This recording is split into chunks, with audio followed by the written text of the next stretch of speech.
Halo teman-teman, selamat datang di video saya. Nama saya Nur Syalwa dengan NIM B22041. Dan di video ini kita akan membahas topik yang sangat penting, yaitu penyakit menular seksual atau singkatannya PMS. Topik ini sangat relevan untuk kita semua loh, baik sebagai informasi kesehatan maupun sebagai langkah pencegahan dalam kehidupan sehari-hari. Banyak orang mungkin tidak sadar atau enggan untuk membicarakan PMS ini. Padahal dampaknya sangat serius loh. Jadi mari kita mulai dan pelajari lebih lanjut bersama-sama. Nah, di video ini kita akan membahas definisi penyakit menular seksual, tanda dan gejala penyakit menular seksual, jenis-jenisnya, lalu pencegahannya, dan dampak negatif dari penyakit menular seksual. Yang pertama itu definisi penyakit menular seksual atau PMS. PMS itu merupakan suatu penyakit infeksi yang kebanyakan ditulari melalui hubungan seksual, oral, anal, atau lewat vagina. PMS juga diartikan sebagai penyakit kelamin. Harus diperhatikan bahwa PMS menyerang sekitar area alat kelamin. Tapi gejalanya dapat muncul dan menyerang mata, mulut, saluran pencernaan, hati, otak, dan organ lainnya seperti HIV/AIDS dan hepatitis B. Dapat ditularkan melalui hubungan seks. Tapi keduanya tidak terlalu menyerang alat kelamin. Menurut Suryani 2019. Menurut Proyono 2015, penyakit menular seksual atau PMS merupakan penyakit akibat hubungan seksual yang tidak sehat. Penyakit menular seksual biasanya dialami oleh para remaja, kaum dewasa, dan tua akibat perilaku seksual menyimpang, free sex, anal sex, dan oral sex, atau karena tertular secara langsung dengan penderita PMS melalui saluran kelamin, sentuhan kulit, cairan vagina, cairan sperma, dan hubungan seksual yang tidak menggunakan kondom dan alat keamanan berhubungan seksual lainnya. Menurut Rahayu Pujiteta Soeharto Agung 2018, PMS adalah singkatan dari penyakit menular seksual yang berarti suatu infeksi atau penyakit yang kebanyakan ditularkan melalui hubungan seksual, oral, anal, atau lewat vagina. PMS diartikan sebagai penyakit kelamin atau infeksi yang ditularkan melalui hubungan seksual. Jadi, apa sih sebenarnya yang dimaksud penyakit menular seksual atau PMS? Secara singkat, PMS adalah penyakit yang dapat menular melalui kontak seksual, baik itu hubungan seksual vaginal, anal, atau oral. Penyakit ini disebabkan oleh virus, bakteri, atau parasit yang dapat menginfeksi seseorang dan ditularkan melalui cairan tubuh, seperti sperma, cairan vagina, darah, atau air liur. Pada umumnya, PMS membahayakan organ-organ reproduksi pada wanita. PMS menghancurkan dinding vagina atau leher rahim, biasanya tanpa tanda-tanda infeksi. Pada pria, yang terinfeksi lebih dulu adalah saluran air kencing. PMS yang tidak diobati dapat menyebabkan keluarnya cairan yang tidak normal dari penis dan berakibat sakit pada waktu buang air kecil, serta dapat memengaruhi organ-organ reproduksi bagian dalam dan menyebabkan kemandulan baik pria maupun wanita. Penyakit menular seksual merupakan penyakit menular yang bisa disebabkan melalui hubungan seksual dengan orang yang sudah terpapar penyakit tersebut.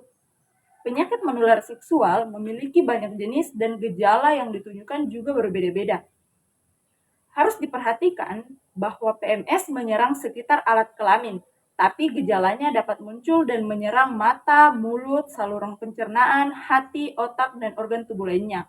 Yang paling umum adalah hubungan seks penis vagina, penis lubang pantat, mulut lubang pantat, mulut vagina, mulut penis. Hubungan seks pemakaian jarum suntik secara bersama-sama dari orang yang terkena PMS ke orang lainnya. Obat suntik terlarang, transfusi darah yang tidak steril, dan sebagainya. Infeksi menular seksual atau penyakit menular seksual ini merupakan berbagai infeksi yang dapat menular dari satu orang ke orang lain melalui kontak seksual. Semua hubungan seksual baik melalui vagina, dubur, baik berlawanan jenis ataupun sesama jenis bisa menjadi sarana penyakit kelamin. Sehingga kelainan ditimbulkan tidak hanya terbatas pada daerah genital saja, tetapi dapat juga di daerah ekstragenital. Kelompok umur yang memiliki resiko paling tinggi untuk tertular penyakit menular seksual adalah kelompok remaja, sampai dewasa sekitar usia 15 sampai 24 tahun. Setiap penyakit menular seksual memiliki gejala yang berbeda, namun ada gejala umum yang perlu kita waspadai. Baik dari PMS ini bisa menunjukkan gejala pada tubuh kita, meskipun bisa juga tanpa gejala sama sekali. Nah, tanda dan gejala penyakit menular seksual pada perempuan yaitu yang pertama, luka dengan atau tanpa rasa sakit di sekitar alat kelamin, anus, mulut, atau bagian tubuh yang lain. Tonjolan kecil-kecil diikuti luka yang sangat sakit di sekitar alat kelamin. Lalu, ada juga cairan yang tidak normal, yaitu cairan dari vagina bisa gatal, kekuningan, kehijauan, berbau, atau berlendir. Selanjutnya, sakit pada saat buang air kecil. Selanjutnya, tonjolan seperti jengger ayam yang tumbuh di sekitar alat kelamin. Lalu, sakit pada bagian bawah perut, yaitu rasa sakit yang hilang muncul dan tidak berkaitan dengan menstruasi. Bisa menjadi tanda infeksi saluran reproduksi. Infeksi yang telah berpindah ke bagian dalam sistematik reproduksi, termasuk tuba falopi dan ovarium. Lalu, ada juga tanda dan gejalanya yang terakhir yaitu kemerahan pada sekitar alat kelamin. Selanjutnya, tanda dan gejala penyakit menular seksual pada laki-laki. Yang pertama, luka dengan atau tanpa rasa sakit di sekitar alat kelamin, anus, mulut, atau bagian tubuh lain. Tonjolan kecil diikuti luka yang sangat sakit di sekitar alat kelamin. Lalu, cairan tidak normal, yaitu cairan yang berwarna berasal dari pembukaan kepala penis atau anus. Lalu, sakit saat buang air kecil, seperti rasa terbakar atau rasa sakit selama atau setelah urination. Selanjutnya yang keempat, kemerahan pada sekitar alat kelamin dan sakit di kantong zakar. Nah, itulah tadi tanda dan gejala penyakit menular seksual. Di dunia ini ada banyak penyakit menular seksual. Namun beberapa yang paling umum, yang pertama kencing nanah atau gonore, yang kedua herpes genital, yang ketiga chlamydia trachomatis, yang keempat kondiloma acuminata, yang kelima sifilis, yang keenam HIV/AIDS. Nah, mari kita bahas satu persatu. Nah, yang pertama yaitu kencing nanah atau gonore. Apa itu gonore? Gonore itu merupakan penyakit menular seksual yang disebabkan oleh Neisseria gonorrhea yang menginfeksi lapisan dalam uretra, leher rahim, rektum, tenggorokan, atau bagian putih mata. Gonore bisa menyebar melalui aliran darah ke daerah tubuh lainnya, terutama kulit dan persendian. Tanda dan gejalanya yaitu pada wanita keputihan yang abnormal yang berwarna kuning kehijauan atau kehijauan. Yang kedua, nyeri atau sensasi terbakar pada saat buang air kecil. Perdarahan di luar siklus menstruasi, nyeri panggul atau perut bagian bawah, nyeri saat berhubungan seksual. Dalam kasus yang parah, bisa menyebabkan PID atau pelvic inflammatory disease yang menyebabkan infertilitas. Dan pada laki-laki, cairan kental berwarna putih, kuning, atau kehijauan dari penis, rasa terbakar atau pada saat buang air kecil, testis bengkak atau nyeri, jika dibiarkan bisa menyebabkan infeksi pada testis dan prostat, menyebabkan komplikasi serius. Nah, nomor 2 yaitu herpes genital. Herpes genital merupakan penyakit infeksi akut pada genital dengan gambaran khas berupa vesikel berkelompok pada dasar eritomatosa dan cenderung bersifat rekuren. Umumnya disebabkan oleh herpes simplex virus tipe 2 atau HSV2. Tetapi pada sebagian kecil dapat pula disebabkan oleh herpes genital. Terjadi pada alat genital dan sekitarnya, bokong, daerah anal, dan paha. Nah, gejala awalnya yaitu timbul pada hari ke-4 sampai ke-7 setelah terinfeksi. Gejalanya berupa gatal, kesemutan, dan sakit. Dan akan muncul bercak kemerahan kecil yang diikuti sekumpulan lepuhan kecil yang terasa nyeri. Pengobatannya yaitu pemberian obat antivirus diberikan dengan sediaan oral atau krim yang dioleskan langsung ke luka herpes. Penyakit herpes genital dapat diketahui dengan gejala-gejala yang diperlihatkan. Gejala-gejala yang diperlihatkan seperti luka terbuka dan memerah tanpa adanya rasa nyeri dan gatal, terasa nyeri dan gatal pada daerah di dekat area genital dan daerah anal, luka melepuh yang akan pecah pada daerah genital, rektum, paha, serta bokong, terasa nyeri ketika buang air kecil, nyeri di daerah punggung dan ke bawah, demam, nafsu makan menurun, lebih mudah merasa lelah, terlihat cairan keluar dari vagina. Selanjutnya, PMS yang ketiga yaitu Chlamydia trachomatis. Penyakit ini disebabkan oleh bakteri Chlamydia trachomatis. Chlamydia dapat ditularkan melalui hubungan seksual secara vaginal, anal, dan oral. Pada pria, infeksi terjadi pada saluran kencing dengan gejala keluar cairan berwarna putih pada penis, di surya, dan menyebabkan peradangan pada daerah penyimpanan dan kantung sperma. Pada wanita, gejala yang kadang muncul terasa panas pada daerah pinggul.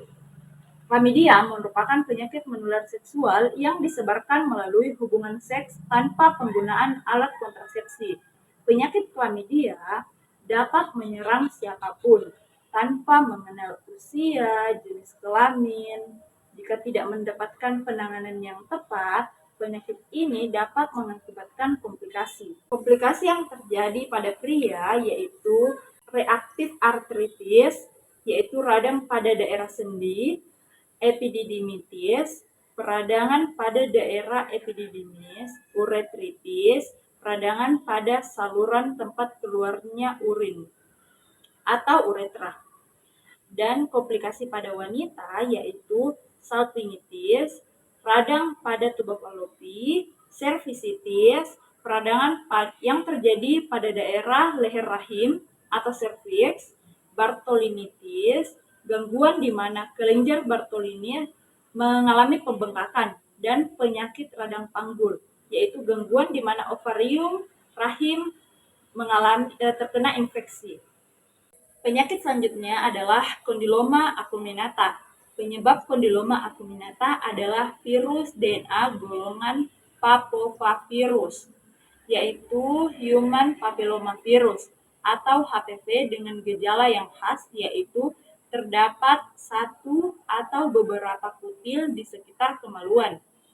Masa inkubasinya 2-3 bulan, umumnya di daerah lipatan yang lembab, pada genitalia eksterna. Pada pria, di perineum dan sekitar anus, sulcus coronarius, gland penis, muara uretra eksterna, preposium, corpus, dan pangkal penis.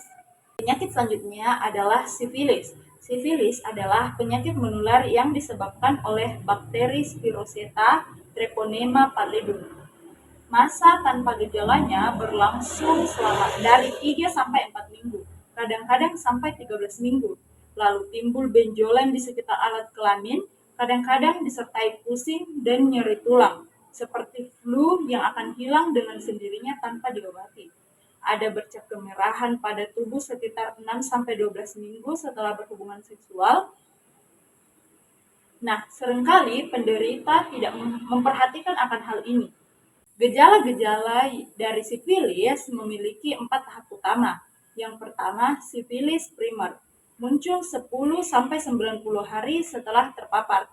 Gejalanya luka kecil dan tidak nyeri, muncul di tempat bakteri masuk seperti alat kelamin, mulut, atau anus. Lukanya akan sembuh sendiri dalam beberapa minggu, meski tanpa pengobatan, tetapi bakterinya tetap ada di tubuh. Lalu masuk ke sifilis sekunder. Gejalanya muncul beberapa minggu setelah luka primernya sembuh. Muncul ruam kulit, muncul di telapak tangan, telapak kaki, atau seluruh tubuh. Tidak gatal dan sering berwarna kemerahan atau coklat. Gejala lainnya yaitu demam, nyeri otot, sakit tenggorokan, rambut rontok, pembengkakan kelenjar getah bening, dan hilang tanpa pengobatan. Tetapi infeksi tetap berlanjut ke tahap selanjutnya, lalu masuk ke tahap sifilis laten. Nah, tahap ini tidak menunjukkan gejala apapun. Infeksi tetap ada di dalam tubuh dan dapat bertahan bertahun-tahun di dalam tubuh tanpa pengobatan. Sekitar 15-20% penderita akan masuk ke tahap sifilis tersier, muncul bertahun-tahun setelah infeksi awal jika tidak diobati. Komplikasinya yaitu neurosifilis, sifilis kardiovaskular yang merusak pembuluh darah dan jantung, dan gumah atau luka besar yang merusak jaringan tubuh. Penyakit yang terakhir yaitu HIV/AIDS. AIDS atau Acquired Immune Deficiency Syndrome merupakan kumpulan gejala penyakit akibat menurunnya sistem kekebalan tubuh oleh virus yang disebut HIV atau Human Immunodeficiency Virus. Nah, penyakit AIDS secara khas punya riwayat gejala dan tanda penyakit. Pada infeksi HIV primer akut yang lamanya 1-2 minggu, penderita akan mengalami sakit seperti flu di saat fase supresi imun simptomatik 3 tahun. Penderita akan mengalami demam, keringat di malam hari, penurunan berat badan, diare, neuropati, keletihan, ruam kulit, limfanodenopati, pertambahan kognitif, dan lesi oral. Pengobatan HIV/AIDS. Sayangnya, HIV belum dapat disembuhkan, tetapi infeksi dapat dikontrol melalui pengobatan yang disebut ARV, antiretroviral therapy. Tujuannya untuk menurunkan jumlah virus HIV di dalam tubuh sehingga tidak terdeteksi, meningkatkan jumlah sel CD4, mencegah perkembangan menjadi AIDS, mencegah penularan penyakit AIDS kepada orang lain. Dengan catatan, jika digunakan secara konsisten, ART memungkinkan orang dengan HIV hidup sehat dan memiliki usia harapan hidup yang hampir normal. Nah, itulah tadi jenis-jenis penyakit menular seksual. Ada 6. Nah, selanjutnya kita akan membahas pencegahan dari penyakit menular seksual. Untungnya ada beberapa cara untuk mencegah dan mengobati penyakit menular seksual. Mari kita bahas. Yang pertama, tidak mengunjungi tempat-tempat maksiat dan tempat prostitusi. Tempat-tempat seperti ini tuh sering menjadi lokasi aktivitas seksual berisiko tinggi, termasuk hubungan tanpa perlindungan atau dengan pasangan yang tidak diketahui status kesehatannya. Menghindari tempat tersebut bisa mengurangi peluang terpaparnya penyakit menular seksual. Dengan tinggal di lingkungan yang bebas dari aktivitas semacam ini, membantu seseorang untuk menjaga moralitas dan kesehatan fisik. Yang kedua, tidak melakukan hubungan seksual di luar nikah, pacaran atau perzinahan. Hubungan seksual di luar nikah itu berisiko besar, terutama jika pasangan tidak menjalani pemeriksaan kesehatan sebelumnya. Perilaku ini meningkatkan peluang penyebaran PMS karena seringkali tidak ada komitmen jangka panjang. Dengan menjaga hubungan dalam ikatan pernikahan yang sah, mengurangi resiko terpaparnya infeksi menular seksual. Selanjutnya, tidak melakukan perilaku seksual menyimpang, termasuk praktik LGBT. Hubungan seksual yang tidak sesuai dengan norma kesehatan, seperti hubungan homoseksual atau perilaku seksual yang ekstrim, dapat meningkatkan resiko penularan penyakit menular seksual. Misalnya, hubungan anal tanpa kondom memiliki risiko penularan HIV yang lebih tinggi karena area tersebut rentan terhadap luka mikro. Dengan menghindari perilaku seksual yang berisiko, membantu mengurangi angka infeksi penyakit menular seksual di masyarakat. Lalu selanjutnya, tidak berganti-ganti pasangan seksual. Memiliki banyak pasangan seksual meningkatkan risiko terpaparnya penyakit menular seksual karena seseorang tidak dapat memastikan status kesehatan bagi setiap pasangan. Bahkan jika menggunakan kondom, risikonya tetap ada, terutama penyakit HIV atau herpes yang dapat menular melalui kontak kulit. Pentingnya komitmen. Setiap pada satu pasangan yang menjalani pemeriksaan kesehatan dapat melindungi penyakit menular seksual dan mendukung hubungan seksual secara emosional dan fisik. Nah, itu tadi upaya pencegahannya. Selanjutnya, kita akan membahas akibat negatif yang ditimbulkan dari penyakit menular seksual. Yang pertama yaitu kemandulan. Penyakit menular seksual seperti gonore dan kuntilanak dan chlamydia dapat menyebabkan radang panggul atau PID, pelvic inflammatory disease, pada wanita. PID ini dapat merusak saluran tuberkulosis sehingga sel telur tidak dapat bertemu dengan sperma yang menyebabkan infertilitas atau kemandulan. Dan pada pria, infeksi seperti gonore dapat merusak saluran sperma dan mengurangi kualitas dan mengurangi jumlah sperma. Lalu selanjutnya keguguran. Penyakit menular seksual seperti sifilis, herpes genital, dan HIV dapat meningkatkan resiko keguguran pada ibu hamil. Infeksi ini dapat menyebabkan peradangan atau infeksi pada plasenta, sehingga janin tidak mendapatkan nutrisi atau oksigen yang cukup. Pada kasus sifilis kongenital, bakteri dapat menembus plasenta menyebabkan kematian janin. Lalu kanker rahim. Virus HPV atau Human Papillomavirus, terutama tipe 16 dan 18, adalah penyebab utama kanker serviks atau leher rahim. Infeksi penyakit menular seksual ini dapat menyebabkan perubahan pada sel-sel leher rahim yang lama-kelamaan menjadi kanker jika tidak terdeteksi atau diobati. HPV juga dapat menyebabkan kutil kelamin yang menandakan adanya infeksi yang berisiko tinggi. Selanjutnya, merusak penglihatan, otak, dan hati. Pada sifilis tahap lanjut atau sifilis tersier, bakteri Treponema pallidum dapat menyebar ke seluruh tubuh yang menyebabkan kerusakan otak, kehilangan ingatan, atau kebingungan ataupun kelumpuhan, gangguan penglihatan, seperti infeksi yang menyerang saraf optik yang menyebabkan kebutaan, kerusakan hati. Pada infeksi HIV atau hepatitis B, hati dapat mengalami sirosis atau kanker hati. Selanjutnya, menular kepada bayi melalui air susu ibu. Ibu dengan HIV atau sifilis dapat menularkan penyakit ini kepada bayinya loh, melalui menyusui. HIV dapat ditemukan dalam ASI dan dapat menular ke bayi melalui persalinan, kontak dengan cairan tubuh ibu yang terinfeksi. Dan melalui kehamilan, infeksi dapat melewati plasenta dan menular ke janin. Dan berakibat pada bayi. HIV pada bayi dapat mengakibatkan bayi dapat mengalami penurunan kekebalan tubuh sejak lahir. Akibat pada bayi dapat juga terjadi cacat bawaan atau ruam kulit pada bayi. Jadi, teman-teman, itulah tadi pembahasan kita mengenai penyakit menular seksual. Mulai dari definisi, tanda dan gejalanya, jenis-jenisnya, pencegahannya, dan dampak negatifnya. Nah, ingat ya, kesehatan seksual itu penting dan bisa dijaga dengan langkah-langkah yang sederhana. Jika kamu merasa memiliki gejala atau berisiko, segera konsultasikan ke tenaga medis ya. Jangan biarkan rasa malu atau ketidaktahuan menghalangi kesehatan kita. Semoga informasi ini bermanfaat. Stay healthy everyone. Thank you for watching.